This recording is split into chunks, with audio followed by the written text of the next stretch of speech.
Hi guys! Ito po yung ating nilutong ulam. Baon natin sa rally. Adobong pork. Yan. Muna. Pinarito ko muna sa sarili niyang mantika yung pork. Tapos, ginawa kong medyo toasted ng konti bago ko lagyan ng lahok-lahok. Ayan. At ito naman yung pangalawang batch. Yay! Guys, gabi na ako bumili ng pork dito sa SM. Kaya, ang natira sa akin yung may mga buto na liempo. Pero okay lang naman. Malambot naman yung buto. Ayan. Yay! Maliit lang yung kawali ko kaya dalawang batch. Yay! Nilagyan ko lang guys ng toyo, ng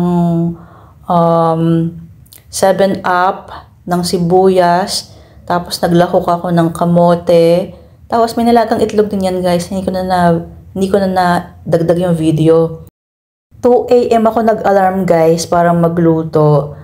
Mga alas 3, nag-message na sa akin si Kabuboy. Kamish, nasa na po kayo? Kabuboy, yung sinaing, hindi pa inin. Tapos, mga inabot ng 3:20, hindi pa rin inin ng sinaing ko. Kaya iniwan ko na ang sinaing. Ayun, dumating ako sa kapilya 3:30 AM. Sabi ko mga 10 minutes pa to o 15 minutes pa luto na yung sinaing. Hindi ko na inantay, baka maiwan ako ng van. Ayan. Nilakad namin guys from MOA, from Star City to Padre Paura or doon sa may Luneta Park. Yan. Ang saya guys. Sobrang saya nito. Yan.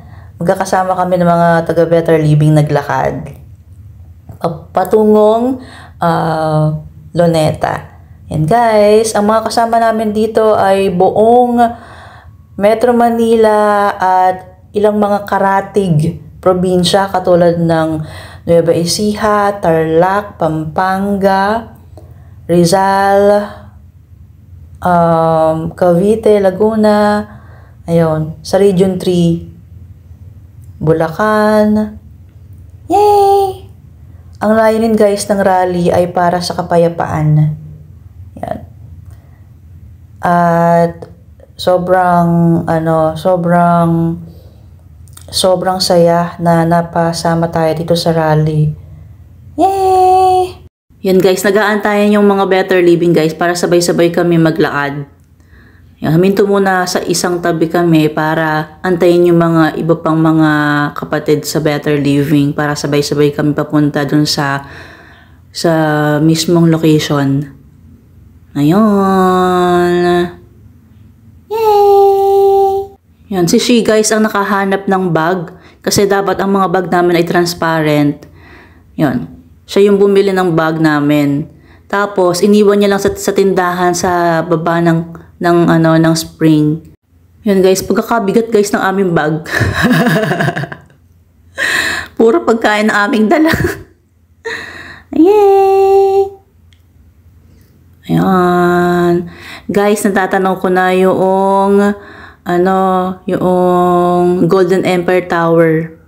Ang Golden Empire Tower guys at ang Grand Riviera Suites.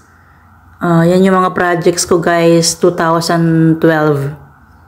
Pangalawang realty na napasukan ko yan guys. Una, Puerto Vita.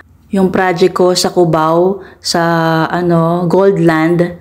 Ito naman sa Moldex Realty na ang focus project naman namin ay Golden Empire Tower at Grand Riviera Suites. Yan.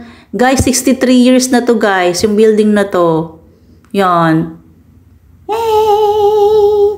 Dati kasi 50 years nung pumasok ako dito Ito yung aming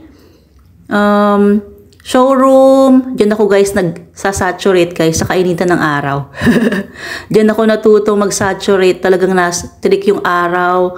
Namimigay ako ng flyers. Ito guys, hindi pa siya gawa. Sobrang nakakalula to guys. Yung elevator nasa labas ng tower. Doon kami umaakyat para magdala ng client sa tuktok. Kaya sobrang nakakalula kasi nakikita mo talaga yung yung baba ng building. Ayan. Tapos naalala ko pa, nandun ako sa kabilang building sa Perde Orient. Tapos naghahanap ako ng kliyente. Syempre may mga nakatira na doon. Tapos ino-offeran ko ng mga kabilang building ng Grand Riviera Suites. Ayun. Nakakatuwa naman. Ilang years na ba yun? Tagal na rin. Pero ending guys, wala akong benta. As in, wala akong benta. 6 months ako sa Moldex, wala akong benta. Yun guys, sumalampak na kami ni Shi at kami gutom na. Yan. Ang saya guys. Sobrang saya. Sobrang saya nitong rally na to. Hindi ko makakalimutan ng karanasan na to. Yan. Ang aking mga kapatid guys ay pumunta rin si Monay at si Roroy kasi magkaiba sila ng lokal. Si Monay, Pamakpakan, si Roroy, ay baliktad. Si Monay, F. Manalo, si Roroy, Pamakpakan. So magkaiba sila ng van. Tapos naghanap kami ng malilim kasi mainit. Natulog kami guys dito sa lapag, sa sahig. Ayan. Yay!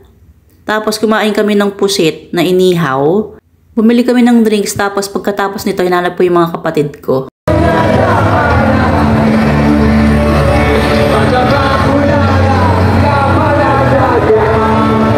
Monay! Si Monay nakapwesto daw sila sa sa Diamond Hotel at si Rory naman kasalukuyang natutulog ya daw sa sa may bandang Luneta Park.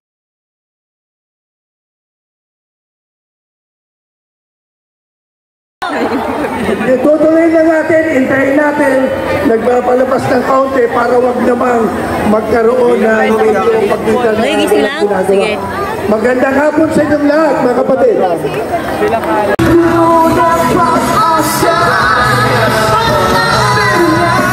Pagkatapos ng rally, ayan, umuwi na kami. Yay! Tinawagan ni Shi yung driver ng van namin at doon pa rin naman nakapwesto kaya bumalik kami sa Star City. Nakakatuwa kasi nung pauwi namin, nagkita kami ni Kamayla.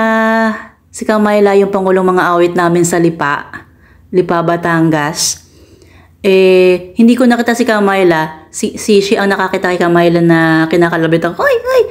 Ayun. Nakita ko si Kamayla. Si Kamayla. Nakakatuwa. Ay, namiss ko ang Lipa. Yan. Yun lang guys yung nakita ko na dati kong kalokal. Bye!